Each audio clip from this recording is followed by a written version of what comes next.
By my father, Ustad Aashish, saheb. Guruji, Anji. What is so important for these to learn the chanting raga? Why is it so important for them? Well, our music is oral tradition and vocal music is first priority. It's like a swar gyan, the knowledge of swaras or the notes. If you just like knowing your alphabets, if you don't know your alphabets, how can you read or write? So by learning vocal music, you acquire the knowledge of knowing the notes and to be able to sing or to be able to play in tune. Because when you are learning an instrument, that vocal music helps you a lot. And anything in our tradition, anything we sing, we can play in the instrument, or if somebody is singing, we can also imitate in the instrument. So that's why we have to have this knowledge of Swargyan. And Tal, the rhythm, which is the next most important part of our music, just like having both the hands. Without the rhythm, music is it's not has no pran, no life. There's tension and release. Pardon? The tension and release in music is important. Pulse is what you're talking about. Yeah, pulse, of course.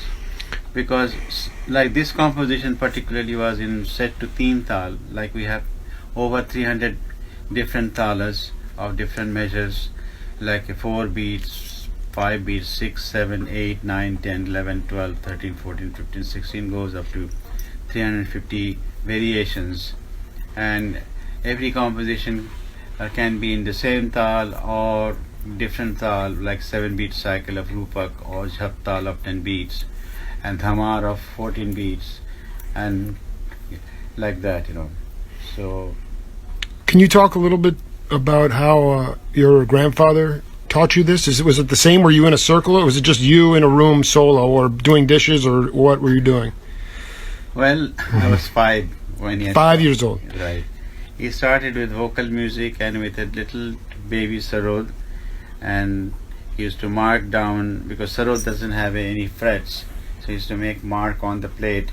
So this is your sa, this is your re, this is your this finger, this is your this finger, this is your this finger, and this is the stroke of a Sarode, because you have to have a java, we call it, is a striker made out of coconut shell, and this is the stroke known as a da, this is known as a ra. So all these techniques, slowly, then I started practicing 12 hours a day, 4 in the morning, 4 in the afternoon, 4 in the night.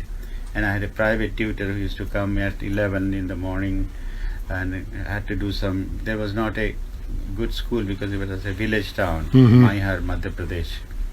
So that's how gradually my hours, not 12 hours in the beginning, but slowly, it became more and more. And then he used to teach one at a time in his own room. So teaching hours were not fixed. Anytime he'll call, you have to be prepared. He can call anytime during the day or during the evening. And teaching is, he never looked at the watch. It can go on for 4 hours, 5 hours, 3 hours, depending what time of the day it is, So this is how I learned different rags, different tal, and I had to practice vocal music as well. I had to practice the instrumental music. You see a difference in terms of, do you have students that are doing the same kind of regimen, 12-hour day of practice, or we live? Is the tempo of society too fast now? Yeah, now people have to do so many, and some parents, they want their children to play soccer or cricket or badminton, whatever, and they also do the swimming, and then they want to do the housework. And some students come to me, did you have practice? No, I had to go for swimming lesson. So this is how our society presents us. I had nothing else. I used to get only 1 hour in the evening to go out, play soccer, because soccer field was next to my home. Or then he made a badminton court in his courtyard, so I used to play badminton. I was very good in badminton. And I also played a little bit of cricket myself and hockey. Yeah, you played. So you had you were the same way. You had a full life. You had a full play, but you still were. I mean, again, your father was there and your grandfather was there. No, my father was not there. My father was not there. Away. I was been raised by my grandmother and my grandfather, and because I was the first grandchild, so they didn't wanted me to go away from them. So I was being. Actually, my grandmother is my mother and grandfather is my father in a way, because they raised me. Oh. Yeah. Oh.